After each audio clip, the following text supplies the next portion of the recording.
गुरु जी का खालसा श्री वाहिगुरु जी की फतेह। जन्म साखी 10 गुरुओं की। सूरज प्रकाश ग्रंथ साखी गुरु हरगोबिंद साहिब जी की।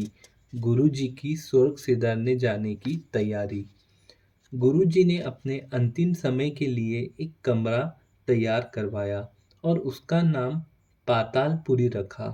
तदुपरांत अपनी दोनों महिलाओं माता मरवाई और नानकी जी, तीनों पुत्र श्री सूरजमल जी, अनिराय जी और तेग बहादुर जी और पुत्र श्री हर्राय जी को मसंदों व सिख सेवकों को अपने पास बैठाकर वचन किया कि अब हमारा स्वर्ग सिधारने की तैयारी है। यह कोई नई बात नहीं है।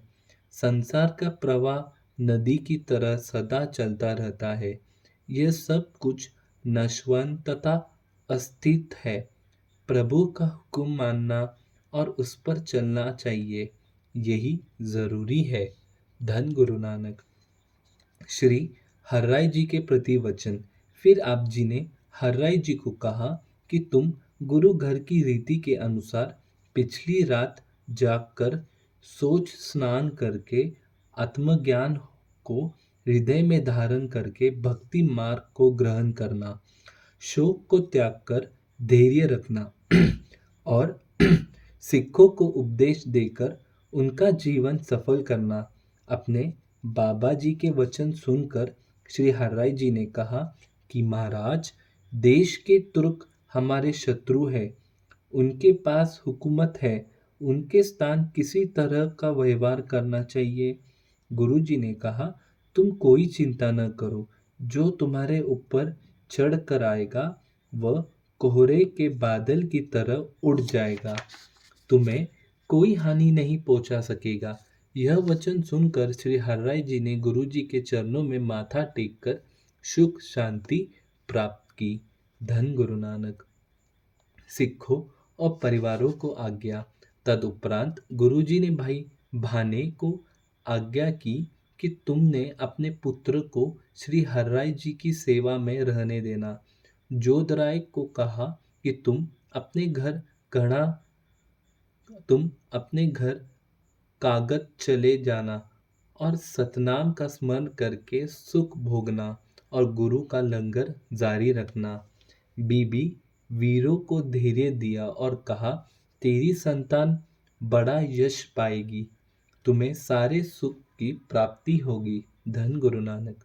बीडी चंद के पुत्र लाल चंद को कहा, तुमने अपने घर सूर सिंह चले जाना और फिर जब गुरु घर को जरूरत होगी तन मन के साथ हाजिर होकर सेवा करनी। इस तरह बाबा सुंदर और परमानंद को भी अपने घर गोविंदवाल भेज दिया।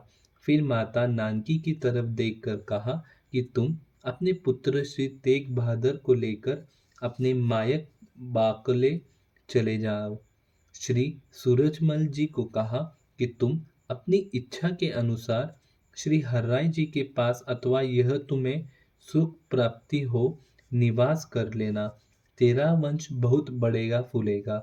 श्री अनिराय जी को आपने कुछ नहीं कहा, क्योंकि उनकी वृत्ति ब्रह्म ज्ञानी में टिक हुई थी।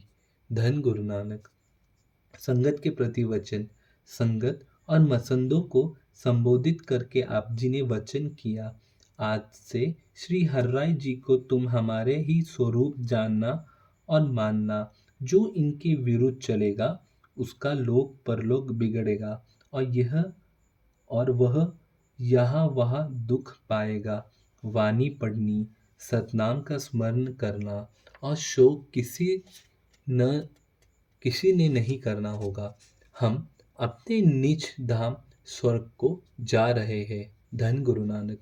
स्वर्ग की ओर ध्यान। इस तरह यथान सबको धैर्य और आदेश देकर गुरु जी ने पातालपुरी नाम के कमरे में घी का दिया जलाकर कुश और नर्म बिछोना करवाया और सारी संगत को फिर धैर्य और संतावना देकर भाई जोधराय और भाई भाने को कहा, तुम हमारे इस कमरे का 7 दिन पहरा रखना। तदुपरांत 7वें दिन इसका दरवाजा श्री हरराय जी से खुलवाना। पहले कोई निकट आकर विघ्न न डाले। यह वचन करके आप जी ने कमरे के अंदर जाकर अंदर से दरवाजा बंद कर लिया और कुश के आसन पर समाधि लगाकर बैठ गए। संगत बाहर बैठकर अखंड कीर्तन करने लगी। 7वें दिन सवा पहर दिन चढ़े श्री हरराय जी ने अरदास करके दरवाजा खोला और गुरु जी के मृत शरीर को स्नान करवाकर नवीन वस्त्र पहनाकर एक सुंदर विमान में रखकर चंदव व घी चिता के पास ले गए और चिता में रखकर संस्कार कर दिया।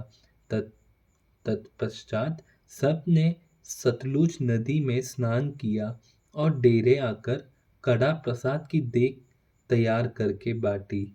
आप जी चैत्र सुदी पंचमी संवत 1701 विक्रमी को ज्योति ज्योत समा गए। धन गुरु नानक।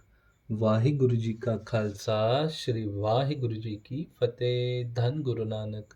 धन गुरु नानक।